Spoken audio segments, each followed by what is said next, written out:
실패는 성공의 어머니다라는 말이 있습니다. 실패의 경험이 결국 성공으로 이끄는 중요한 과정임을 강조하는 말입니다. 실패를 통해서 배우고 성장한다면 그 실패는 실패가 아니라 성공이라 할 수 있습니다.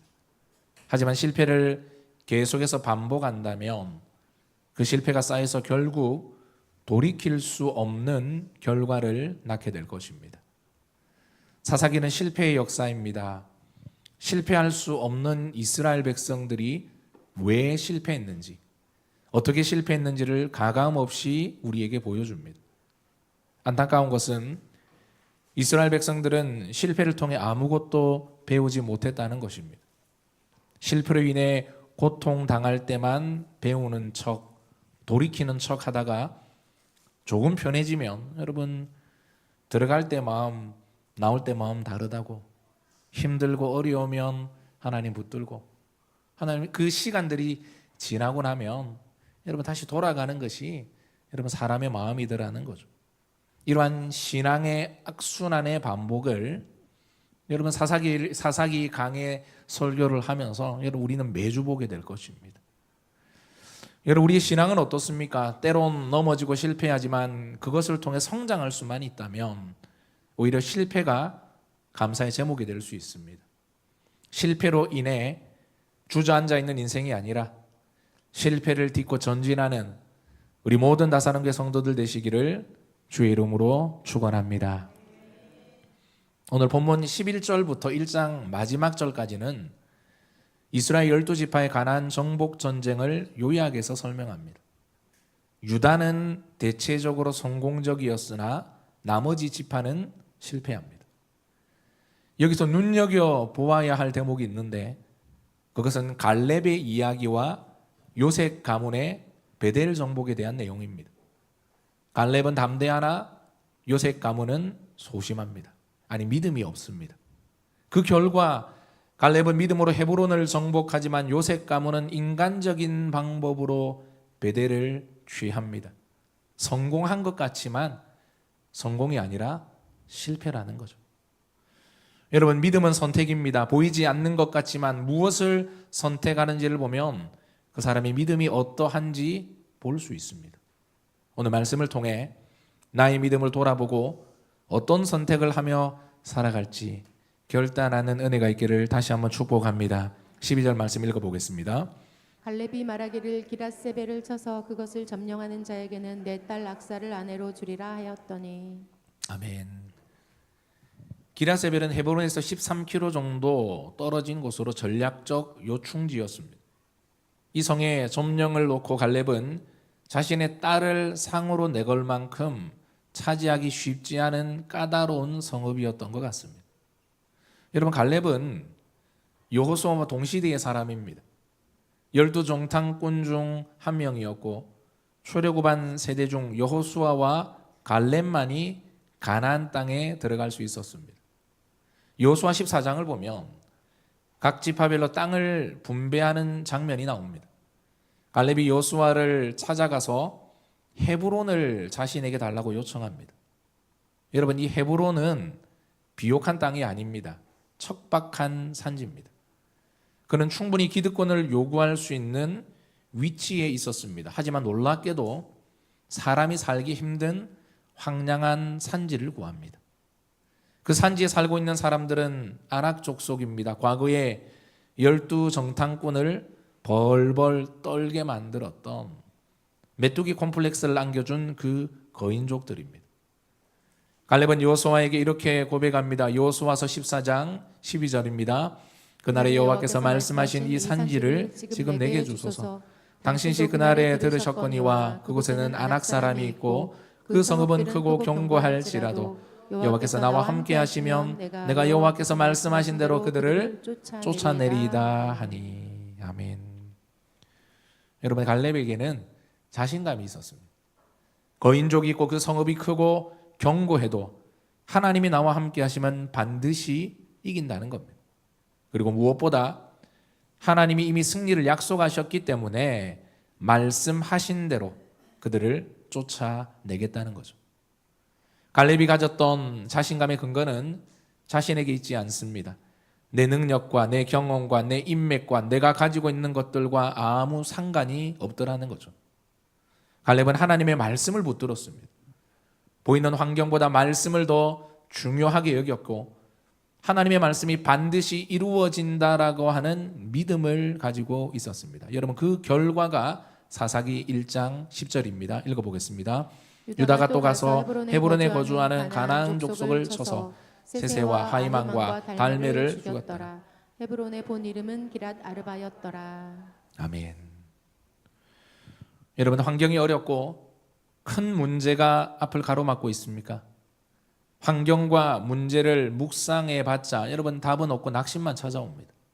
끊임없이 말씀을 내 속에 채워 넣는 작업이 필요합니다. 여러분, 말씀이 곧 하나님입니다. 말씀이 내 안에 역사하면 믿음이 생기고 확신이 주고 확신이 들고 흔들리지 않도록 내 안에 있는 말씀이 우리를 붙들어 주더라는 거죠. 여러분, 갈렙이 가졌던 이러한 자신감, 하나님의 말씀이 우리 가운데 가득 채워지게 될 때, 여러분, 내가 아무리 결단하고 내가 아무리 마음을 굳게 먹는다 하더라도 여러분, 내가 내 마음을 다스릴 수가 없습니다. 여러분, 그것을 뛰어넘을 수 있는 것이 있는데 그것은 하나님의 말씀이 나를 붙드시는 겁니다. 민수기 14장 24절입니다. 그러나 내 종 갈렙은 그 마음이 그들과 달라서 나를 온전히 따랐은즉 그가 갔던 땅으로 내가 그를 인도하여 드리리니 그의 자손이 그 땅을 차지하리라. 아멘. 여러분, 이 말씀은 갈렙에 대한 하나님의 평가인데 그 마음이 그들과 달랐다라고 하십니다. 여기서 이 마음이라고 하는 단어의 원어를 보면 여러분, 영이 달랐다는 겁니다. 이것은 갈렙 안에 하나님의 영이 있었다는 겁니다. 그래서 문제와 환경은 보이지 않고 크신 하나님만 보았습니다. 여러분, 왜 헤브론입니까? 그 땅은 위기의 땅입니다. 척박한 땅입니다. 정복하기 쉽지 않은 곳입니다. 그런데 그곳에는 믿음의 조상들의 무덤이 있었습니다.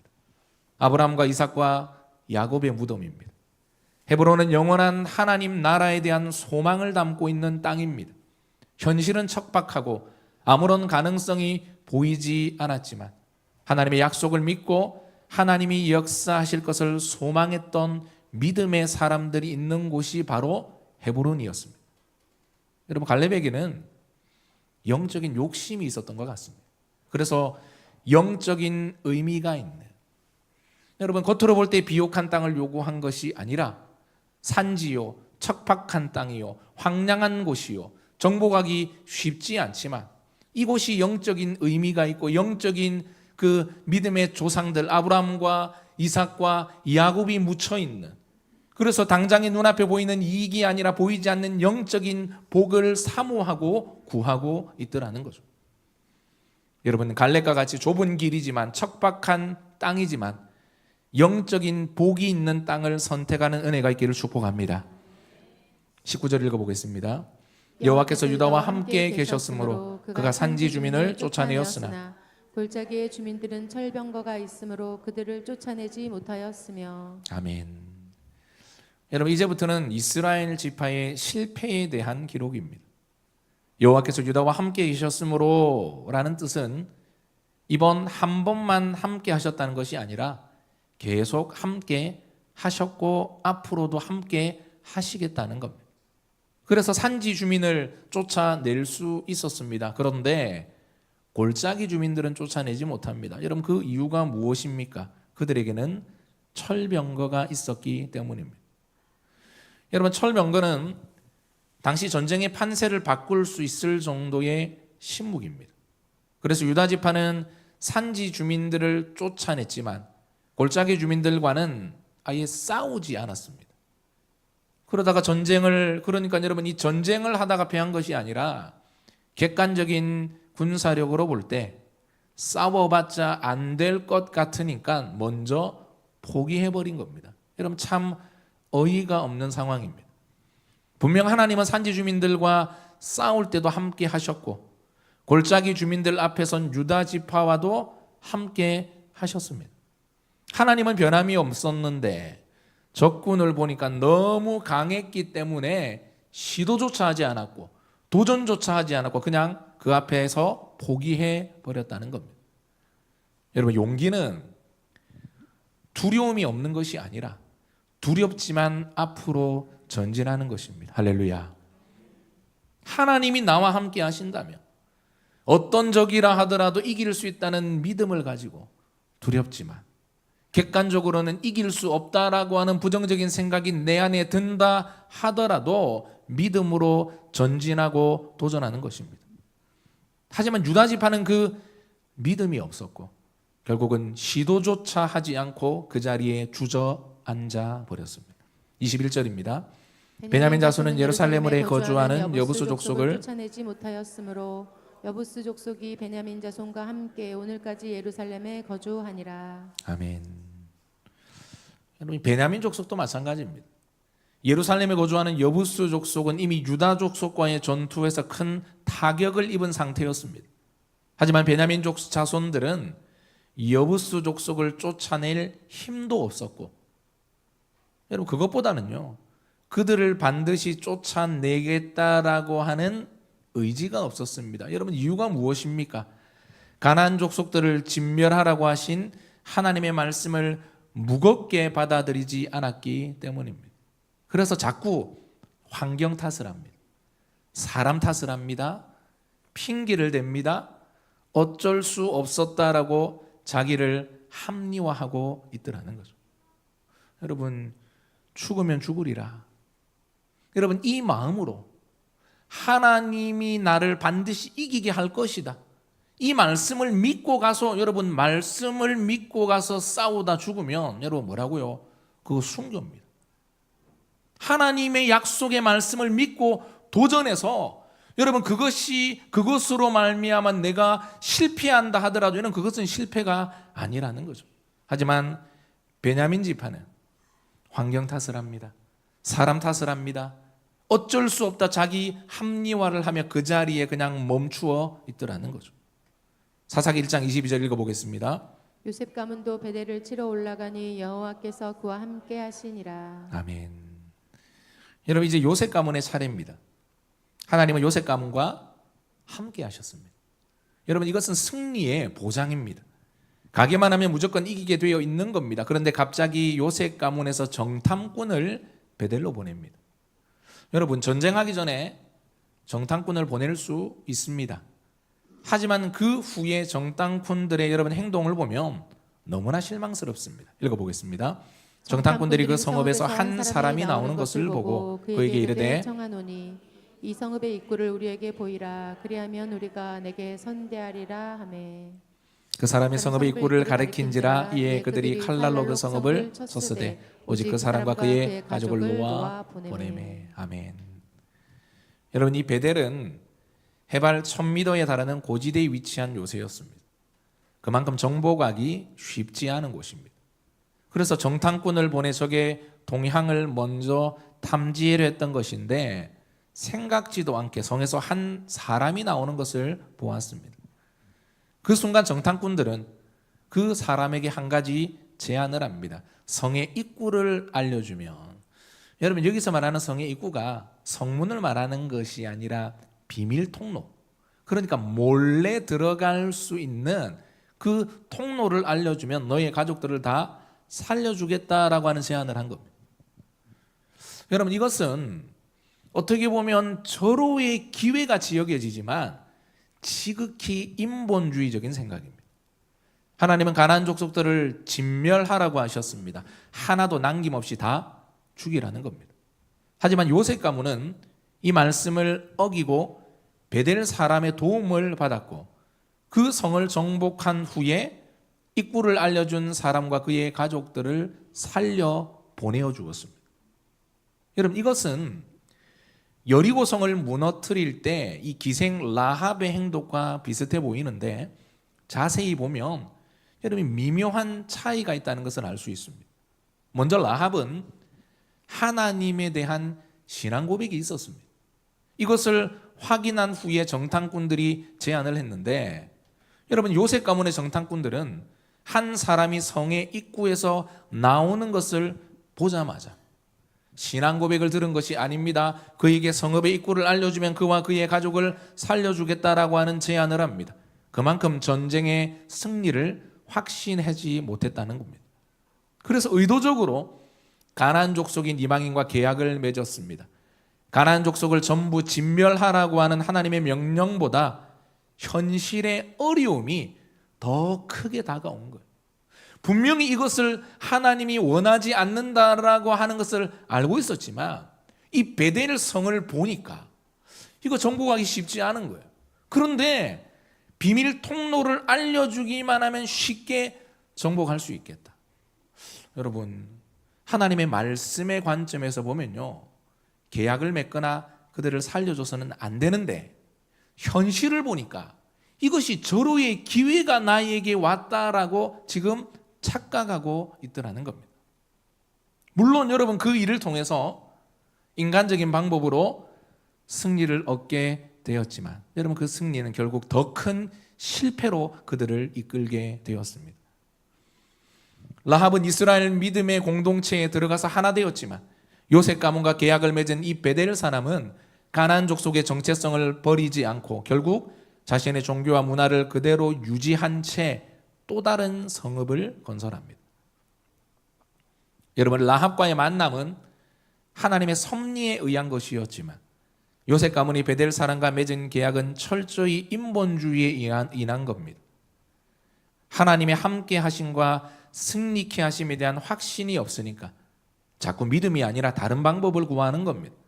결국은 하나님이 원하지 않는 쉬운 길로 타협하는 방안으로 베델을 점령하려 하더라는 거죠. 여러분, 이 사사기의 저자는 갈렙의 이야기와 요셉 가문의 이야기를 대조해서 우리에게 보여줍니다. 객관적으로 볼 때 요셉 가문보다 갈렙의 도전이 더 힘들고 어려웠습니다. 무엇보다 갈렙은 더 편한 길을 선택할 수 있는 권한이 있었지만 육신의 편안함보다 영적인 유익을 위한 불편함을 선택합니다. 반면에 요셉 가문은 믿음으로 도전하지 않고 인간적인 방법을 구합니다. 물론 그 방법으로 베델을 점령할 수는 있었지만 하나님의 말씀이 아니라 현실을 선택한 결과는 후일에 감당할 수 없는 치명적인 후폭풍을 몰고 오게 됩니다. 여러분 27절부터는 이 노래의 후렴 부분과 같이 반복해서 이스라엘의 실패를 보여줍니다. 므낫세 지파는 가나안 족속들을 쫓아내지 못합니다. 하지만 그 뒷구절을 보면 쫓아내지 못한 것이 아니라 쫓아내고자 하는 의지가 없었다는 것을 알 수 있습니다. 이 빨간 부분 읽어보겠습니다. 가나안 족속이 결심하고 그 땅에 거주하였더니 이스라엘의 강성한 후에야 가나안 족속에게 노역을 시켰고 다 쫓아내지 아니하였더라. 가나안 족속들은 자신들의 마음에 떠나지 않기로 결심합니다. 이유가 무엇입니까? 여러분 자세히 보니까 므낫세 지파 사람들이 자신을 쫓아내고자 하기보다는 함께 공존해서 살기를 원했고 결국 강성해지고 난 다음은 쫓아내기보다는 노역을 시키는 실리적인 선택을 합니다. 여러분 그 다음 에브라임 지파도 가나안 족속을 쫓아내지 못합니다. 가나안 족속이 그들 중에 거주했다라고 기록합니다. 마찬가지로 쫓아내지 못한 것처럼 보이지만 실제는 쫓아내지 않았다라고 하는 표현이 적절합니다. 그 다음은 아셀과 납달리 지파인데 그들도 동일하게 가나안 족속들을 쫓아내지 못했습니다. 그런데 여러분 이 두 지파를 설명할 때 앞에서와는 다른 표현이 나옵니다. 한번 읽어보겠습니다. 아셀 족속이 그 땅의 주민 가나안 족속 가운데 거주하였으니 이는 그들을 쫓아내지 못함이었더라. 아멘. 다른 지파와 같이 가나안 족속을 쫓아내지 못한 것은 동일한데 가나안 족속들이 이스라엘 가운데 거주하는 것이 아니라 이스라엘 백성이 가나안 족속 가운데 거주하는 주객이 바뀌는 일이 일어난 겁니다. 이스라엘 백성이 가나안 족속에게 더 많은 영향을 받았다는 겁니다. 여러분 이 가나안 땅을 점령하는 것은 죄악으로 가득 찬 가나안 땅을 하나님의 공의를 그 땅에 선포하는 것입니다. 세상 문화를 하나님 나라의 문화로 바꾸는 것이고 선한 영향력을 끼치는 거룩한 전쟁이었습니다. 하지만 시간이 지날수록 이스라엘 백성들이 땅은 빼앗았지만 오히려 거룩한 영향을 끼치기보다는 우상과 음란과 죄악으로 물든 가나안의 문화를 받아들입니다. 자신들이 가나안 족속들과 같이 변질되어 가더라는 거죠. 이것이 사사시대 여러분 이 영적인 암흑기를 오게 한 궁극적인 원인이었고, 실패할 수 없는 하나님의 백성들이 끊임없이 실패하고 고통당하고 세상으로부터 질밥히게 되는 비참한 일들을 겪게 되었습니다. 마지막으로 34절 35절 읽어보겠습니다. 아모리 족속이 단 자손을 산지로 몰아놓고 골짜기에 내려오기를 용납하지 아니하였으며 결심하고 헤레스 산과 아얄론과 사알빔에 거주하였더니 요셉의 가문에 이미 강성함에 아모리 족속이 마침내는 노역을 하였으며. 아멘. 여러분 이 단지파는 더 심각합니다. 아모리 족속에 의해 산지로 밀려났고 결국은 골짜기에 내려오지 못하는, 하나님이 주신 땅을 하나도 얻지 못하는 일이 일어났습니다. 여러분 결국 요셉 가문의 힘이 강성해졌을 때 아모리 족속의 땅을 차지할 수 있었지만 앞에 언급한 대부분의 이스라엘 지파와 같이 그들을 쫓아내기보다는 노역을 시키는 현실적인 선택을 하게 됩니다. 여러분 제가 언급한 이스라엘 이 지파들이 가나안 족속을 몰아내지 못한 지역은 당시 팔레스타인의 전략적 요충지였습니다. 국제 해변길에 위치해 있었고 중요한 무역로인 동시에 군사로였습니다.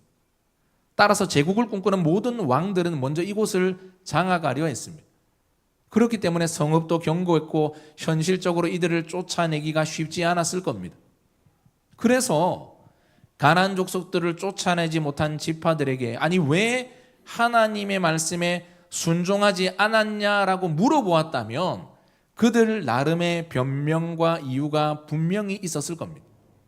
하지만 그들이 실패했던 이유는 환경의 어려움 때문이라기보다 여러분 믿음이 아니라 현실을 선택했기 때문이다, 이렇게 말할 수 있습니다. 어려운 길이 아니라 쉬운 길을 선택했고 그 결과 나중에 가나안 족속들을 충분히 몰아낼 수 있는 힘이 생겼는데도 말씀에 순종하는 것을 선택하지 않고 눈앞에 보이는 경제적인 이익을 선택하더라는 거죠. 이런 말씀을 마무리하겠습니다. 믿음은 선택입니다. 갈렙은 비옥한 땅이 아니라 척박하지만 영적인 복이 있는 곳을 선택했습니다. 하지만 요셉 가문은 승리하리라는 하나님의 약속이 아니라 인간적인 방법을 선택합니다. 왜냐하면 그 길이 더 쉽고 결과가 빠르기 때문입니다. 이후에 이스라엘 각 지파들도 마찬가지입니다. 분명 객관적인 군사력이 강한 적들이었지만 하나님이 함께 하시기 때문에 믿음으로 도전하면 여러분 실패를 걱정하지 않고 한 발을 내디디면 반드시 승리하게 되는데 도전조차 하지 않습니다. 지레 겁을 먹고 주저앉았고 막상 힘이 생겨 가나안 족속들을 몰아낼 수 있게 되었을 때는 말씀에 순종하는 것이 아니라 경제적인 이익, 눈앞에 보이는 이익, 실리를 택하더라는 거죠. 여러분 현실에 안주하고 세상의 문화와 물질을 쫓아 살아가는 삶이 아니라 영적인 복을 구하고 말씀에 순종하는 것을 선택하는 우리 모든 다사랑교회 성도들 되시기를 주의 이름으로 축원합니다.